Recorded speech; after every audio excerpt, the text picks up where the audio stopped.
बेटा, बहू का बदला कई दिन तक चलने वाला था। टेबल पर सूजी, आटे के गोलगप्पे, पापड़ चाट, दही की खट्टी मीठी चाट और कई वस्तुएं सजी हुई थी।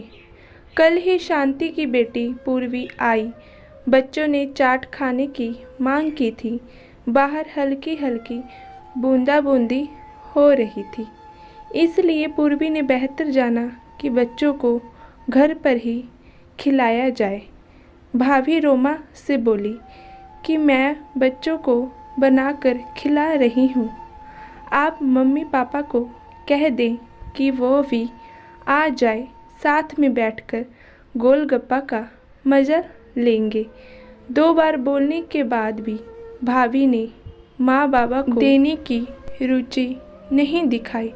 शांता जानती थी कि रोमा चाट गोलगप्पे देने से रही, क्योंकि पूर्वी के आने के 2 दिन पहले ही सास ससुर को उसने बासी रोटी परोसा था। ताज़ी रोटी का फ़र्क पत्नी शांता और पति शंकर जी ही समझते थे। पूछ लिया शंकर जी ने तो बस नाराज हो गई। पति सतीश माता पिता को बासी रोटी परोसने पर भड़क गए। रोमा इसलिए नाराज हो गई। रोमा का गुस्सा कई दिनों तक मन में रहता। कई दिनों तक अपना बदला उनकी छोटी मोटी ज़रूरतों को नज़रअंदाज करके निकालती।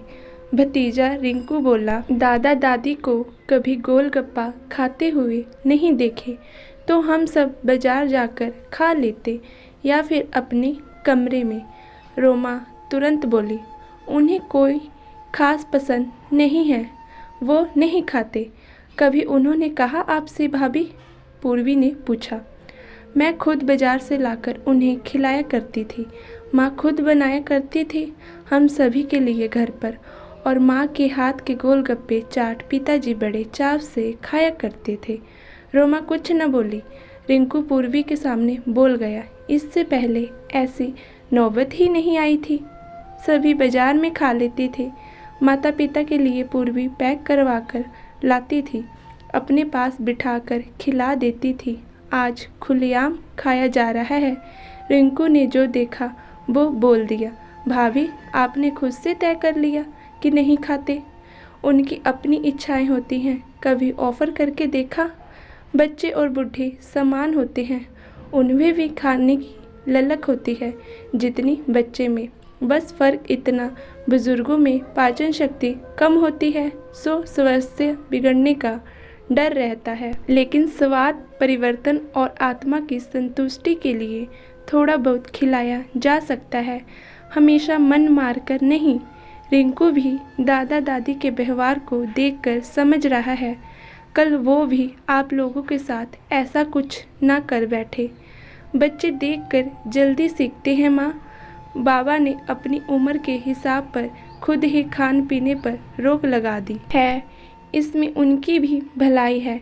कहती 2 प्लेट ला माँ। बाबा के लिए चाट गोलगप्पे बनाती जा रही थी और रोती भी जा रही थी।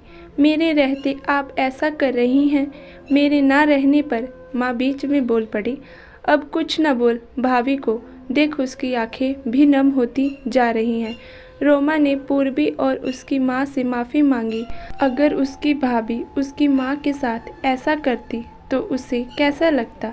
साथ ही उसके बेटे रिंकू के सामने भी एक उदाहरण पेश करना था। ऐसा व्यवहार बेटे को भी गलत रास्ता दिखाएगा। उसने खुद से प्रण लिया कि वह सही रास्ता का चुनाव करेगी, सास ससुर की इच्छाओं को अवश्य पूर्ण करेगी। कहानी कैसी लगी कृपया कमेंट में ज़रूर बताइए।